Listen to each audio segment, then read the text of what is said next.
だからどのようにすればその愚痴を言わなくなるのか考えた方が自分にとって周りにとってプラスになるんですよ。森社長、はい、最近ですね、周りから報告を受けたんですけど、部下の方で周りの陰口をよく言う方がいるんですけど、上司として何と注意したらいいのかちょっと教えてほしいなと思うんですね。種類がいろいろあると思うんですけど、会社に対しての不満とか、誰か人に対しての不満とか、そんな感じですよね。はい。僕はですね、仕方しとけばいいんじゃないかと思うんですよね。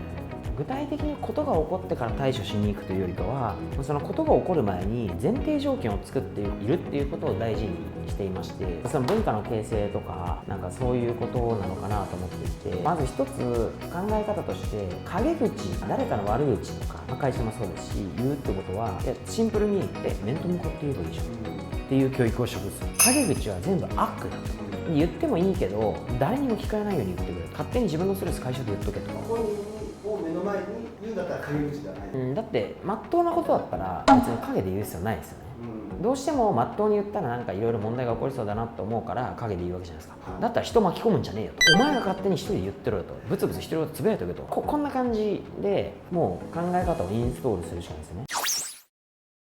愚痴とかその陰口嫌なことって自分一人で言ってりゃいいのに周り巻き込むのが面倒くさいわけじゃないですか。結構そういう人って自分ってこんなに大変なのよ、あの人のせいでとか、そこをなんか分かってほしいアピールをしたいがために人にこうやって言うっていうのがあると思うんですけど。なので関係ない人に言ってくれると。仕事上とかで関係ある人に言わないでくれるっていう。だからうちはクレドとかあって、愚痴よりも反省っていうのがあるんですよ。だから愚痴の定義もしちゃってるんですね。愚痴って辞書調べると、言っても仕方のないことを言って嘆くこととあるんですよ。だから世間では愚痴ってる人が何と多いことかと。会社のここがおかしい、上司のここがおかしい、給料が安い、頑張っても評価されない、そんな人々に言いたい。その愚痴を100万回言ったところで何も変わりませんよ。不平不満がない会社など存在しません。評価される人だって不満を持っています。言っても仕方ないから口にしていないだけです。愚痴を言う暇があるなら自分自身をもう一度見つめ直す。必要なことは100万回の愚痴よりも一つでも多くの反省。私たちは自分の反省点を見つめ直し、明日からの仕事の糧にすると、こんな感じで決まってるわけですけど、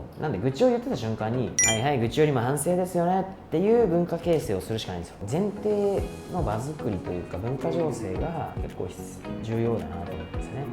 言い方ですが、陰口とかしょうがないじゃなくて、陰口とかも愚痴を良くないことだっていう定義をまずしとく。あともう一つ僕が言ってるのは、僕の経験上愚痴を言ったことでプラスになったことないです。反対にマイナスになったこといっぱいあります。仕事がやりづらくなった、あの人が自分のことを嫌いになった、僕はあんま言わないですけど、あの人が自分のことの話を聞いてくれないとか、マイナスしかないんですよ。経験したんですね。だからどのようにすればその愚痴を言わなくなるのか考えた方が自分にとって周りにとってプラスになるんですよ。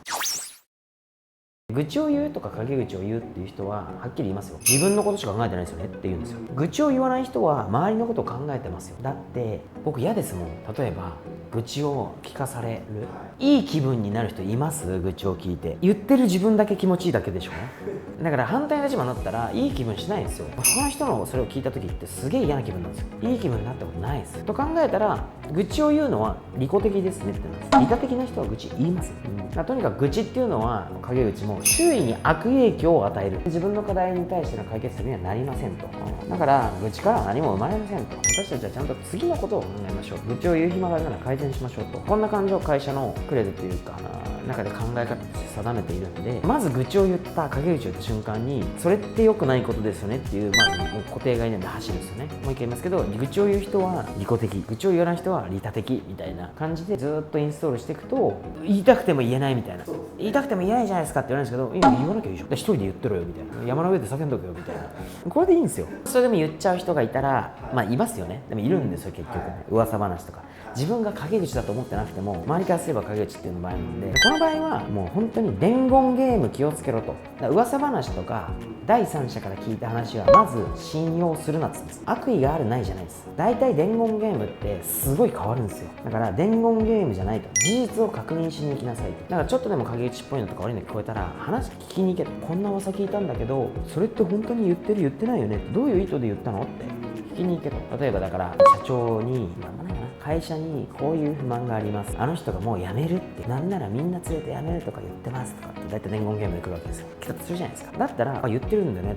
ちょっといいっつって、なんかこんな話聞いたんだけどっつって、なんか言ったみたいな、もうすんげえラフな感じでいくんですよ。怒ってもらいし、そしたらってなるんです大体。いや俺はこれに対してちょっと納得いかないってポロッと言っただけですと。誰にと。本当に俺は別に辞めるとか一切言ってないですし、なんなら人を見つめるんだけど一切言ってないですよ。大体このパターンなんです。あ、そっかっつって、なんかおかしい話するやつがいるんだなっつって、気をつけようねっつって、あ、別にねそうなんだよねっつって、分かった頑張ってっつって、これが本当は言ってたとしても言ってなくてもどっちでもいいんですよ。今この場で言ったのことは事実なんで、言ってても言ってなくても言ってなかったとしたら、大体間に入ったやつがこいつの不満をプラスオンしてすごい過激にして、あいつが言ったって言って回ってきてるわけですよ。だから大体伝言ゲームはもう気にしても仕方ないんで、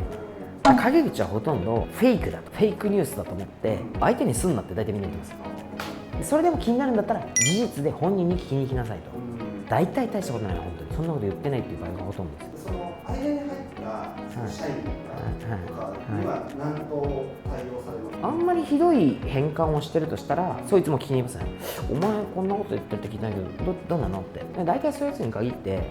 面と向かったらその通り言わないわけですよ。自分はそんなこと言ったつもりないんですけどとかって言うんで、それを繰り返してれば言わなくなりますし、仮に言ったとしても社内のその文化形成できてれば、言い方悪いけど誰もあんまり信用しなくなるんで、そういう話を。だから徹底的にそういう噂話はしかと気にしないって言いながらそれを貫いて、でもたまに耳に入った情報でもしかしたらこれあったらリスクだなと思うところは事実を確認しに行って潰していくだけです。でも噂話を信用しないっていう空気作りをやった方が、愚痴はこういう定義だ、陰口は良くない、噂話は事実が含まれてないから過剰反応するなみたいな、それをそういう風に言ってる人聞いたら良くないよとか、事実じゃないことを話すの良くないよみたいな文化形成をしていくしかないです。それは素晴らしいですね。やっぱりどうしても、人間だから無意識に愚痴を言ったりとか、人の噂話ってみんな好きな人が多いので言いがちではありますけど、それを言うことがあまり良しとされない文化を責任するっておくのが勉強になりました。なんか噂話も暇人じゃないですかマジで。本当それは思うんですよ。そういうことが好きな人いるって言うけど、もっとガンガン仕事を与えてやったらいいじゃんと。噂話とかそんな余計なこと考えてる暇ないぐらい仕事を与えたったらいいねんと。噂話をするということは人のことばっかり気にしてるってこと。だから人のこと気にしてるから暇じゃないですか、はい、お前はどこ行ったねんと。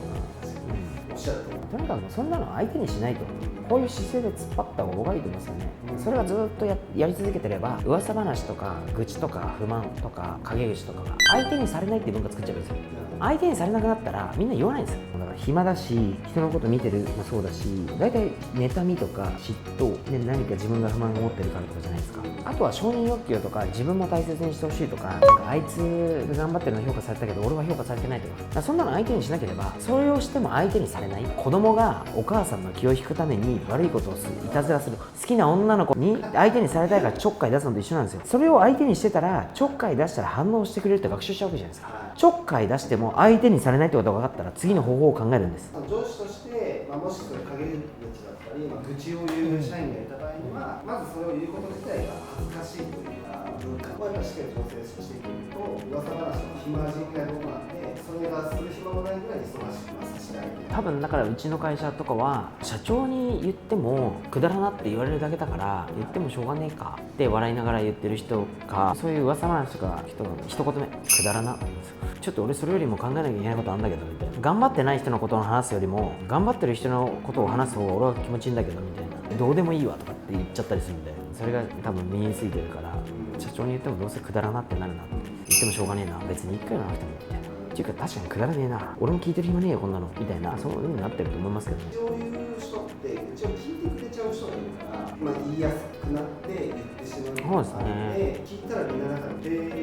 リアクションがほぼない状態が日々続けば、だんだん言いづらくなるっていうことですね。そうですね。だからネガティブに捉えないことも重要ですよね。陰口とか言ったら超極論ですけど、超ウケんだけどみたいな、何あいつそんなこと言ってどうしたいのみたいな、なんだよそんなこと言ってる暇あったらもっと頑張れって自分で結果出せよって言っとけよみたいな、ウケんだけどみたいな、ギャグにちょっと近いし、でもそのぐらいの感じになったらすごいネガがネガを呼ぶんで、ぶっちゃけもうくだらないじゃないですか。大体くだらないんで、くだらないことを真剣に考えてどんどん悩んでいってもしょうがないんで、くだらなってどうしたいのみたいな、それ言ってどうすんのみたいな、そいつは言って何したいのみたいな、何のために言ってんのみたいな、言えなくなります。陰口が好きな社員部下がいた場合の、適切な対処法を改めてまとめていただければと思います。相手にしないって言ったらあれですけど、真に受けないですね。そういう日頃からの言動とか文化とかそういうのを醸成しておけば、そんなに大した問題になることはないと思いますので、日頃から愚痴とか陰口の定義づけをしっかりと社内でできていればそんなに問題ないんじゃないかなと思います。このチャンネルでは研修の様子や現場の様子、そしてビジネスに役立ちそうな知識など様々な動画を配信しておりますので、チャンネル登録をお願いいたします。そして最後にこの動画もぜひいいねをよろしくお願いします。ありがとうございました。